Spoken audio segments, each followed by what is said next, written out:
Hello बच्चों, आपका स्वागत है साइंस जेवी चैनल पे। आज हम करने वाले हैं कार्बन एंड इट्स कंपाउंड, जो कि चैप्टर 4 है आपका 10th क्लास का। और इस वीडियो में कोशिश करेंगे हम इस चैप्टर को कम्प्लीटली करने की। अगर नहीं हो पाएगा तो 2 पार्ट में ये वीडियो आएगी। तो शुरू करते हैं। तो कार्बन एंड इट्स कंपाउंड की अगर हम बात करें तो सबसे पहले अधिकतर जो चीज़ें हैं, most of the things are made up of carbon. हमारे आसपास अगर आप देखो तो हर चीज़ जो है कहीं ना कहीं कार्बन से ही बनी हुई है। जितने भी living structure, non living structure से, जैसे फूड, क्लॉथ्स, मेडिसिन, बुक्स, ये सारे कार्बन बेस्ड होते हैं। और जब एक कार्बन कंपाउंड को बर्न करते हैं, जलाते हैं, तो क्या प्रोड्यूस होता है? कार्बन डाइऑक्साइड और वाटर प्रोड्यूस होता है। तो प्रेजेंस ऑफ कार्बन डाइऑक्साइड ये कैसे पास कर सकते हैं? आपने क्लास 10th में जो फर्स्ट चैप्टर है, जब लाइम वाटर से आप कार्बन डाइऑक्साइड को पास करते हो तो कैल्शियम कार्बोनेट बन जाता है। इससे आप पता कर सकते हो। इसको नीचे कर देते, ऊपर ही ठीक है। फिर उसके बाद है अर्थ क्रस्ट की। अगर हम बात करें, अर्थ क्रस्ट में सिर्फ 0.02% कार्बन है और हमारे एटमॉस्फेयर में 0.03% कार्बन डाइऑक्साइड। ये ध्यान रखना, अर्थ क्रस्ट में है 0.02% कार्बन। किस फॉर्म में? कार्बोनेट्स के फॉर्म में, हाइड्रोजन कार्बोनेट्स के फॉर्म में, पेट्रोलियम, कोल, इसके फॉर्म में। और जो एटमॉस्फेयर में है वो है 0.03% कार्बन डाइऑक्साइड। लेकिन तब भी कार्बन की बहुत ज़्यादा इम्पोर्टेंस है। नीचे ठीक है। अब है बॉन्डिंग इन कोवेलेंट कार्बन। जो कार्बन में खास बात क्यों है कि उसमें जो बॉन्डिंग होती है वो कैसे होती है? Covalent bonding. अब कोवेलेंट बॉन्डिंग का मतलब क्या होता है कि इलेक्ट्रॉन की शेयरिंग करके बॉन्ड बनता है। क्लास 9th में आपने पढ़ा होगा कि जो एटम्स है उसके अंदर 3 सब एटॉमिक पार्टिकल्स होते हैं, इलेक्ट्रॉन, प्रोटॉन, न्यूट्रॉन। तो आयोनिक बॉन्ड्स जब बनते हैं तो इलेक्ट्रॉन का गिव एंड टेक होता है। और जब कोवेलेंट बॉन्डिंग होती है तो उस केस में इलेक्ट्रॉन की शेयरिंग होती है। तो इसी से रिलेटेड हम इस वीडियो में देखेंगे। और जो कार्बन है वो मेनली आपका कोवेलेंट बॉन्डिंग बनाता है due to sharing of electron. Carbon जो है वो पुअर कंडक्टर ऑफ इलेक्ट्रिसिटी होता है, क्योंकि जो बॉन्डिंग है डज नॉट फॉर्म आयंस। क्योंकि आयंस जो है वो इलेक्ट्रिकल कंडक्टर्स होते हैं और कार्बन इलेक्ट्रिकल कंडक्टर्स इसीलिए नहीं होते क्योंकि वो आयंस फॉर्म नहीं करते। इनका लो मेल्टिंग और बॉइलिंग पॉइंट होता है। अगर आप देखो एसिटिक एसिड, इसका मेल्टिंग पॉइंट होता है 290। तो इसीलिए ये अगर ठंड के समय में लगभग 17 डिग्री सेल्सियस होता है और ठंड के समय में ये जम जाता है। ये ध्यान रखना, किसी भी कंपाउंड का मेल्टिंग पॉइंट और फ्रीजिंग पॉइंट सेम होता है। फ्रीजिंग पॉइंट मीन्स वो टेम्परेचर जिस पे सॉलिड से लिक्विड से गैस सॉलिड में कन्वर्ट होना जाए, और मेल्टिंग पॉइंट भी वही होता है जब सॉलिड से लिक्विड में कन्वर्ट हो। दोनों टेम्परेचर सेम होता है। जैसे आइस का अगर हम बात करें, मेल्टिंग पॉइंट भी 0 है और वाटर का फ्रीजिंग पॉइंट भी 0 डिग्री है। तो उसी के अकॉर्डिंग एसिटिक एसिड जो है वो ठंड में बहुत जल्दी जम जाता है। इसका मेल्टिंग पॉइंट या फ्रीजिंग पॉइंट काफ़ी कम है। बॉइलिंग पॉइंट इसका है 391 केल्विन। क्लोरोफॉर्म, ये भी कार्बन कंपाउंड है, इसका भी काफ़ी कम है। फिर बॉइलिंग पॉइंट आपका इसका 334, ये बहुत जल्दी बॉयल हो जाता है। वाटर का अगर आप देखो तो वाटर का 373 है। कंपेयर अगर आप करना वाटर का केल्विन में देखो तो 373, उससे कंपेयर करो तो ये वाटर से थोड़ा सा ज़्यादा है और ये वाटर से कम है। इथेनॉल जो है ये भी वाटर से कम होता है इसका बॉइलिंग पॉइंट, और मीथेन का तो बहुत ही कम है। तो ये कम क्यों है? क्योंकि इनके बीच में कोवेलेंट बॉन्डिंग होती है। इलेक्ट्रॉनिक कन्फिग्रेशन अगर देखें तो कार्बन की होती है 2,4 यानी 1। ये आगे पढ़ोगे आप S2 और sp क्या होते हैं। एक्चुअल में नंबर ऑफ शेल्स में और नंबर ऑफ सब सेल्स हैं ये, तो 2 और 2 और 2 इलेक्ट्रॉन्स।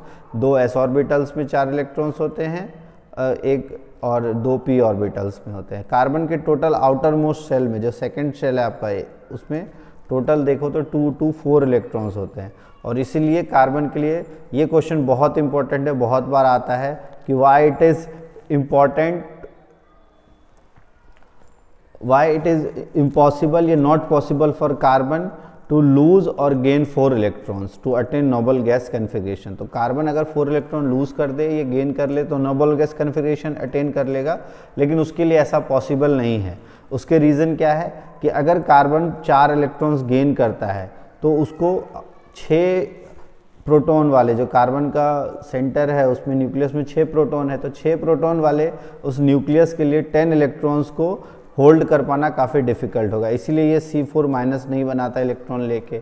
अब इलेक्ट्रॉन दे इससे बढ़िया, तो इलेक्ट्रॉन दे भी इसलिए नहीं सकता क्योंकि इलेक्ट्रॉन देने के लिए बॉन्ड तोड़ना पड़ेगा, बॉन्ड तोड़ने के लिए हाई एनर्जी की आवश्यकता होगी और हाई एनर्जी नहीं मिल पाएगा, तो it needs high energy to leave 6 protons and 2 electrons. तो इसीलिए ना ही कार्बन 4 इलेक्ट्रॉन गेन पर कर पाता है, ना ही कार्बन 4 इलेक्ट्रॉन लूज कर पाता है, और इसीलिए नोबल गैस कॉन्फ़िगरेशन अटेन नहीं करता।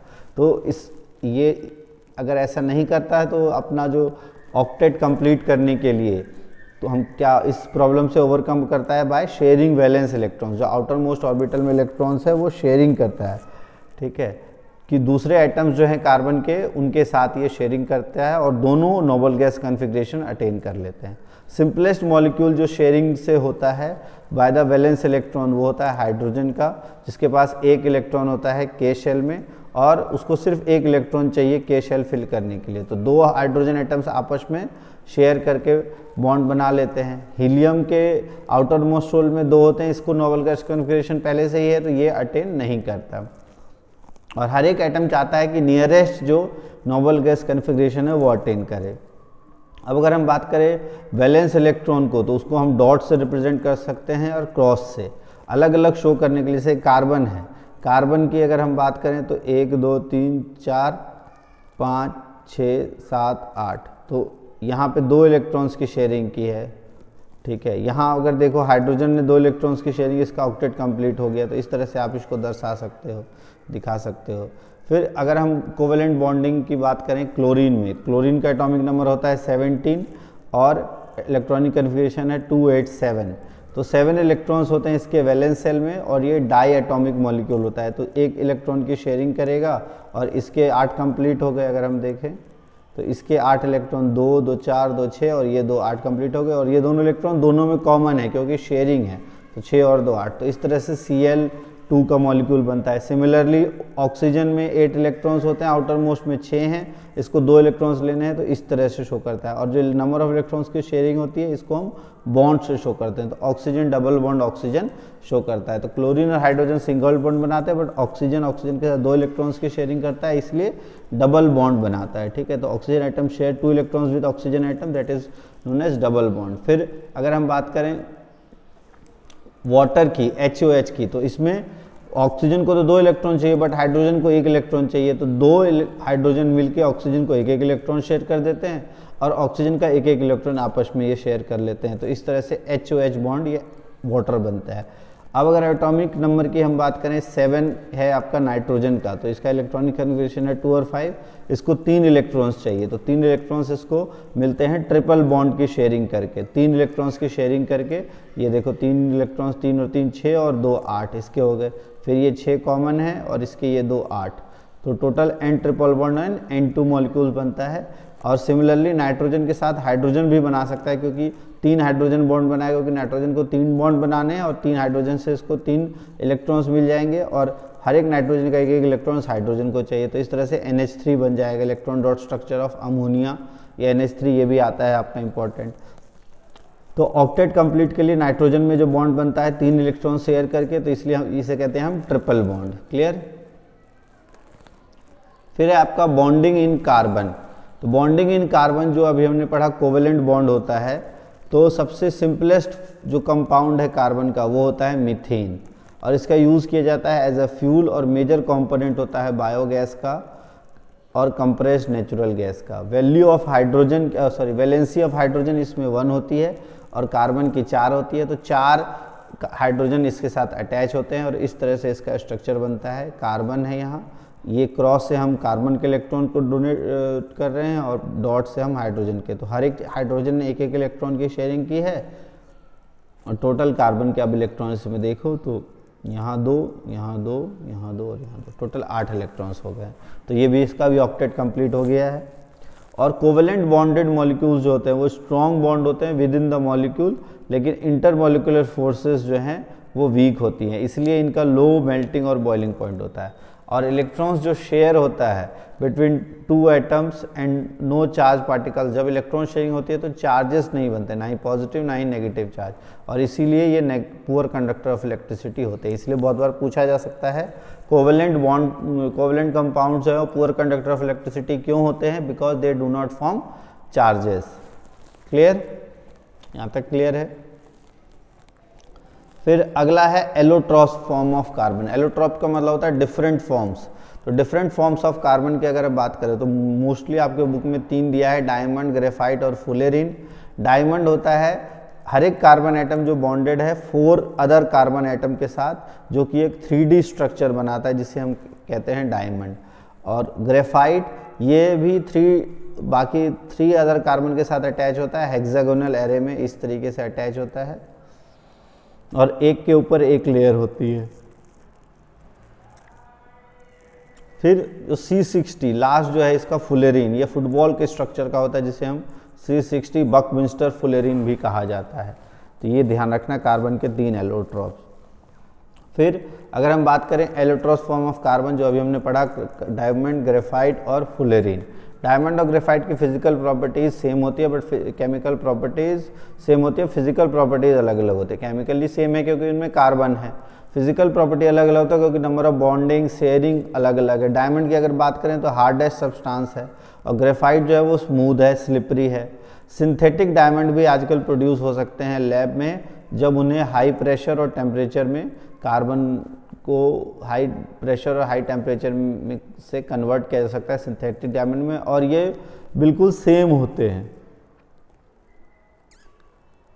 इनडिस्टिंग्विशेबल। लेकिन ये बहुत स्मॉल होते हैं, बड़े बड़े नहीं होते, बहुत छोटे छोटे होते हैं और बिल्कुल आप उसे अलग नहीं कर सकते नेचुरल डायमंड से। ठीक है, उसके बाद है फुलेरिन। फुलेरिन होता है पहला आइडेंटिफाइड C60 जो कि एक कार्बन एटम्स एक फुटबॉल की तरह अरेंज होता है, और ये एक जियोडेसिक डोम की तरह जो कि US आर्किटेक्चर बकमिंस्टर फुलर ने इसको डिज़ाइन किया था, इस तरह का डोम, और इसको इसीलिए इसका नाम दिया गया fullerene, Buckminster fullerene. Buckminster Fuller ने जो आर्किटेक्ट था ये, इसने जियोडेसिक डोम डिज़ाइन जो फुटबॉल की तरह से दिखता है और इसी के डिज़ाइन के अकॉर्डिंग जो फुलेरिन है वो दिखाई देता था, इसलिए इसका नाम रखा गया बकमिंस्टर फुलेरिन। क्लियर यहाँ तक? आगे पढ़ते हैं। फिर है यहाँ से भी क्वेश्चन आता है आपका versatile nature of carbon.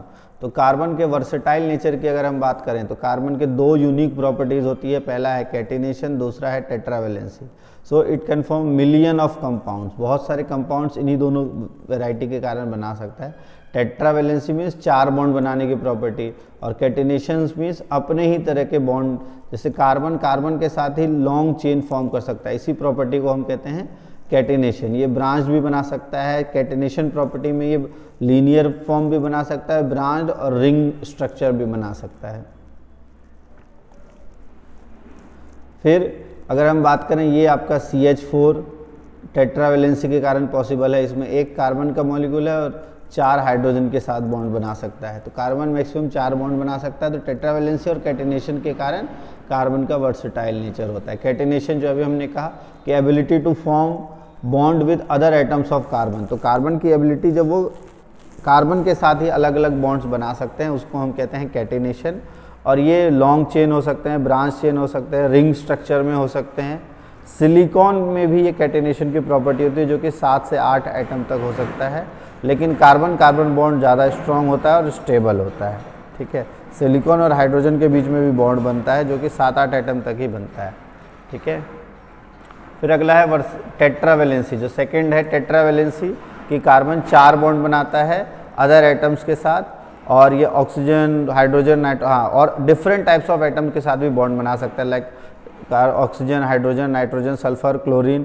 Carbon का एटम काफ़ी स्मॉल साइज होता है तो न्यूक्लियस आसानी से होल्ड कर पाते हैं इलेक्ट्रॉन्स पेयर को, और इसीलिए 4 बॉन्ड ईजिली बन पाता है। और बॉन्ड जो फॉर्म होते हैं by elements having bigger atoms are weaker, तो जितना बड़ा बॉन्ड होगा उतना ही वो वीक बॉन्ड होता है। ठीक है, जितने डिस्टेंस होगा न्यूक्लियस से बॉन्ड का वो उतना ही ज़्यादा वीक बॉन्ड होता है, ये आपको ध्यान रखना है। फिर है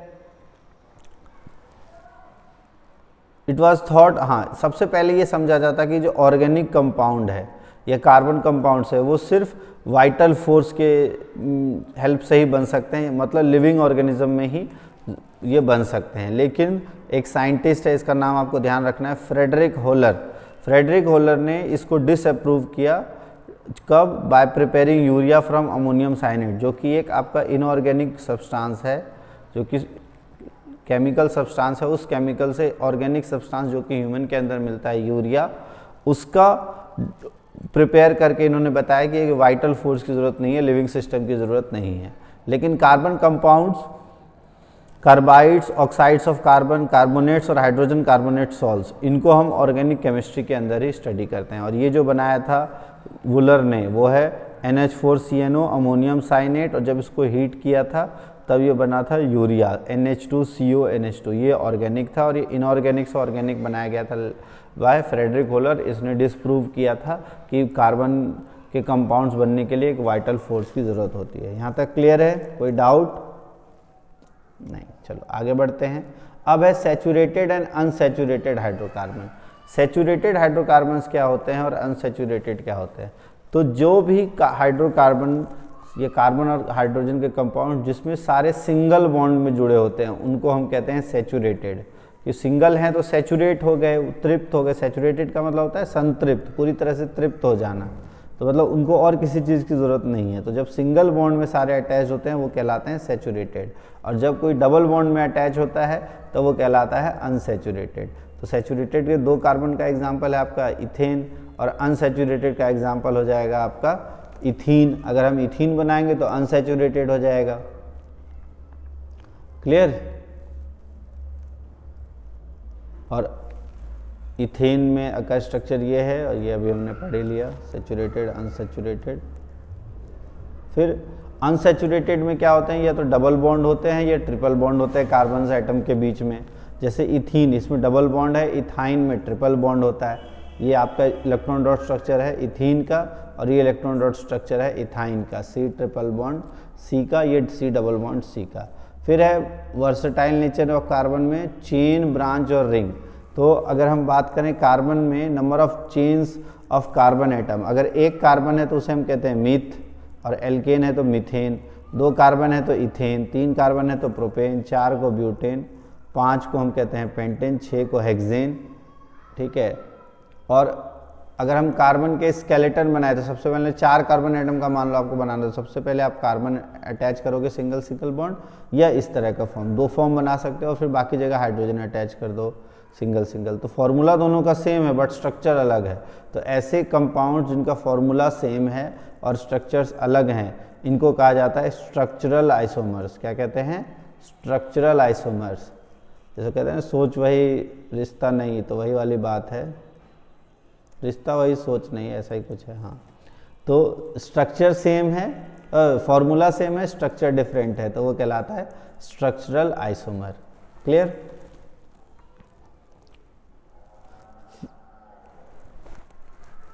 फिर है वर्सेटाइल नेचर ऑफ कार्बन। तो वर्सेटाइल नेचर ऑफ कार्बन में चेन, ब्रांच और रिंग 3 तरह के अभी हमने पढ़े। तो कार्बन स्केलेटन सबसे पहले बनाया हमने, चेन सर्कुलर, और फिर हाइड्रोजन ऐड किया, तो ये हो गया स्केलेटन। फिर एक कंप्लीट मॉलिक्यूल, ये इलेक्ट्रॉन डॉट स्ट्रक्चर साइक्लोहेक्सेन का। इसका अगर देखें फॉर्मूला तो ये हो जाता है C6H12। क्लियर? नेक्स्ट है, अगर हम स्ट्रेट चेन की बात करें तो स्ट्रेट चेन, ब्रांच चेन और साइक्लिक कंपाउंड्स वो सैचुरेट भी हो सकते हैं, अनसैचुरेटेड भी हो सकते हैं। जैसे अनसैचुरेटेड एग्जांपल है बेंजीन। बेंजीन में क्या होता है? कार्बन ऑल्टरनेट जो है वो डबल बॉन्ड बनाता है, तो C6H6 इसका फॉर्मूला हो जाता है। हर एक कार्बन जिसमें सिर्फ कार्बन और हाइड्रोजन हो उसे हम कहते हैं हाइड्रोकार्बन्स, और सैचुरेटेड हाइड्रोकार्बन्स को कहा जाता है एल्केन्स। अनसैचुरेटेड हाइड्रोकार्बन्स में अगर डबल बॉन्ड है उन्हें हम कहते हैं एल्कीन, ट्रिपल बॉन्ड है तो उन्हें कहा जाता है एल्काइन। ये आपको ध्यान रखना है। फिर अब है कि कुछ ऐसे एटम्स है जो हाइड्रोजन का जगह पे आ जाते हैं। तो कार्बन्स जो है वो हाइड्रोजन के अलावा हाइड्रोजन, ऑक्सीजन, नाइट्रोजन, सल्फर के साथ भी बॉन्ड बनाते हैं, और एक हाइड्रोकार्बन चेन में एक से ज़्यादा हाइड्रोजन जो है रिप्लेस हो जाते हैं इन एलिमेंट्स के द्वारा, चाहे हाइड्रोजन, ऑक्सीजन, नाइट्रोजन या सल्फर के द्वारा। और उनको जो एलिमेंट रिप्लेस करते हैं हाइड्रोजन को, उनको कहा जाता है हेटेरो एटम। क्या कहते हैं उसे? Hetero atom. और हेटेरो एटम्स और जो ग्रुप कंटेनिंग और जो भी हेटेरो एटम होते हैं और ग्रुप जिसमें स्पेसिफिक प्रॉपर्टीज़ ऐड कर देते हैं कंपाउंड को, उनको कहा जाता है फंक्शनल ग्रुप। जैसे ये हाइड्रोजन की जगह पर OH आ गया, तो OH जो है इसकी प्रॉपर्टी में थोड़ा चेंज ले आएगा, इसलिए OH को हम क्या कह देंगे, फंक्शनल ग्रुप। क्लियर?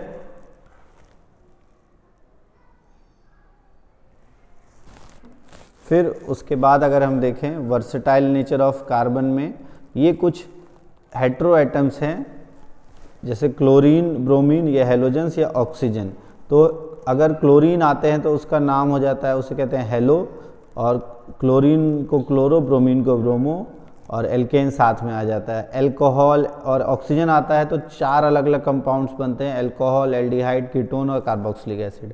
अगर ऑक्सीजन OH के फॉर्म में आया है तो इसे कहते हैं एल्कोहल। अगर COH के फॉर्म में है, C डबल बॉन्ड O और एक हाइड्रोजन, तो इसे कहते हैं एल्डिहाइड।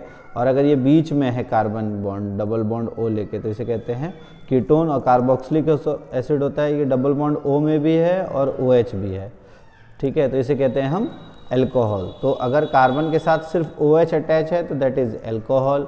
कार्बन के साथ सिर्फ ऑक्सीजन डबल बॉन्ड में अटैच है लेकिन एंड पे है, एंड वाले कार्बन पे है, तो इसको हम कहते हैं एल्डिहाइड। अगर ये बीच में है तो इसे कहते हैं कीटोन, और अगर एंड में है लेकिन OH भी है और O भी है तो इसे कहते हैं कार्बोक्सिलिक एसिड।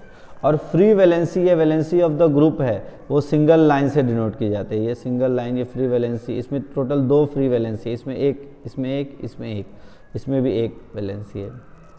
और फंक्शनल ग्रुप जो अटैच होता है कार्बन के साथ, वो इसी वैलेंसी के थ्रू अटैच होता है। अब होमोलोगस सीरीज़ क्या होता है कि फंक्शनल ग्रुप जैसे अल्कोहल, ये डिसाइड करता है प्रॉपर्टी ऑफ कार्बन कंपाउंड। जैसे एक कार्बन है तो CH3OH, 2 कार्बन है तो C2H5OH, 3 है तो C3H7OH, 4 है तो C4H9OH। तो इन सब के जो सीरीज ऑफ कंपाउंड होता है जिनका सेम फंक्शनल ग्रुप अटैच होता है और हाइड्रोजन की जगह अटैच होता है, उनको हम कहते हैं होमोलोगस सीरीज। इनमें खास बात क्या होती है कि अंतर इनमें CH2 का होता है, ठीक है। जैसे CH4 और C2H6 में CH2 का अंतर है, C2H6 C3H8 में CH2 का अंतर है, C3H8 और C4H10 में CH2 का अंतर होता है। मतलब उनके CH2 या मॉलिक्यूलर मास की बात करें तो 14U का होता है। बहुत बार आपसे क्वेश्चन पूछ लेते हैं, what is the difference between 2 successive compounds of a homologous series. तो मॉलिक्यूलर मास में आपसे पूछें तो उसका होता है 14U। तो ये बहुत बार आपसे मास में पूछ लेते हैं, इसको ध्यान रखना है। अगर हम वैसे देखें कार्बन और हाइड्रोजन के केस में तो CH2 का डिफरेंस है, लेकिन मास के केस में देखें तो कार्बन का 12, हाइड्रोजन का 2, टोटल 14U का डिफरेंस होता है। क्लियर? फिर अभी जैसे हमने कहा कि होमोलोगस सीरीज में CH2 का डिफरेंस होता है। अगर हम एल्कीन की बात करें, होमोलोगस सीरीज फॉर एल्कीन की, तो पहला मेंबर होता है इथीन, दूसरा जैसे प्रोपीन, ब्यूटीन और पेंटीन, सब में CH2 का डिफरेंस है। इसी तरह से जनरल फार्मूला आपको ध्यान रखना है। जनरल फार्मूला ऑफ एल्केन होता है, एल्कीन होता है CnH2n, अल्केन्स होता है CnH2n+2, और एल्काइंस में 2- हो जाता है। मॉलिक्यूलर मास जैसे जैसे बढ़ता है, मेल्टिंग और बॉइलिंग पॉइंट बढ़ेगा, और सॉल्युबिलिटी जो है वो सब्सटेंस में वो इंक्रीज होगी, और केमिकल प्रॉपर्टीज़ सेम रहती है, अप्रॉक्सीमेटली सेम रहती है, फिजिकल प्रॉपर्टीज़ चेंजेस होती है। फिर ये होमोलोगस सीरीज जैसे अगर हम बात करें कंसेक्यूटिव, अगर कार्बन कंपाउंड से ये है आपका मिथेनॉल, ये है इथेनॉल, तो इसके बीच में CH2 का, फिर इथेनॉल, प्रोपेनॉल, यहाँ भी CH2 का। तो सब में देखोगे आप तो जो सक्सेसिव है उसके बीच में CH2 का डिफरेंस, या मास में अगर डिफरेंस है तो 14U का। ये होमोलोगस सीरीज ऑफ एल्कोहल है, ठीक है। अब उसके बाद है नॉमेनक्लेचर ऑफ कार्बन कंपाउंड्स। तो ये नेक्स्ट टॉपिक है, वो हम अगली क्लास में इसको और बाकी चैप्टर को करेंगे एक साथ, काफ़ी लंबी क्लास हो जाएगी। तो यहाँ तक आप कर लो, अगर कोई डाउट होगा तो आप मुझसे पूछ लेना, हम इससे आगे कल इससे आगे पढ़ेंगे। Thanks for watching science JV।